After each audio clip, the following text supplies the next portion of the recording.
Nina Martin loved her family. A couple times a year, she and her 3 sisters planned a getaway. We would go to the mountains, we'd go to the beach, we would go to Hawaii, we would just do crazy things. This summer, Nina was excited when things were opening back up. She went to baseball games. She was a huge San Francisco Giants fan. She even went to a game last month. I think we're the first ones here. The worst of the pandemic seemed to be in the past, so she thought. But her family worried. In June, Nina's sister texted, nagging her to get the vaccine. Nina responded, "I don't need it. I just don't want to get it. There's no reason for me." She did not have any underlying issues. She was healthy, she was active,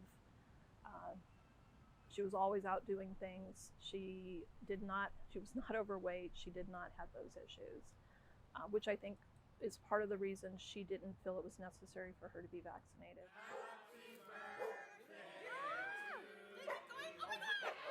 She was wrong, as became clear on July 24th when she tested positive for coronavirus.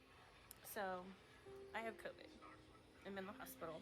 She called me and said, "Sis, I tested positive, but I'm going to be fine." She wasn't fine. And no, I didn't get the vaccine.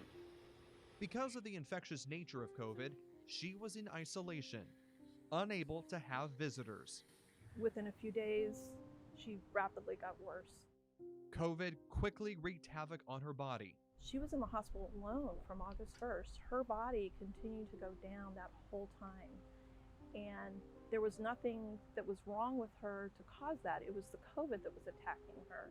Hooked up in the hospital and attached to different machines, Nina realized she needed the vaccine, but she knew it was too late.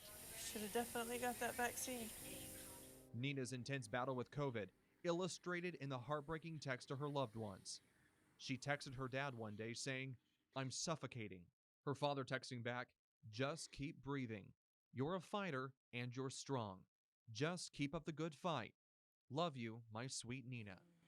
I literally watched my sister over a 20-day period of time die, and she drowned in her lungs. She would call me on FaceTime, struggling for her next breath. She would text me saying, "Sissy, I'm afraid I'm going to die. Please take care of my children." Early on August 14th, Nina took her final breath. She died alone in the hospital. Just 1 month ago, the sisters had been planning another girls' trip. Now, they're planning a funeral instead. I just don't want other families to feel what we're feeling right now, because the pain is so immense that it's hard to explain. Pain the family is afraid others will feel because so many are still unvaccinated. Anyway, I love you. Pride comes before your downfall. You may have been telling everybody not to get vaccinated. You don't need to get vaccinated. This isn't going to impact you. And so in your heart, you've believed that. Don't let that cause your death. Don't let that cause the death of one of your loved ones. It's okay to admit, maybe I was wrong. Her family is hoping their tragedy will show this virus doesn't kill only those with underlying conditions. It's also killing otherwise perfectly healthy people, and it's mostly preventable. Healthy mothers and fathers out there with young children, this could and will affect you. This is serious. Don't be prideful about this. You don't even have to tell anybody. Just go down to the drugstore, walk in, and you can get vaccinated today.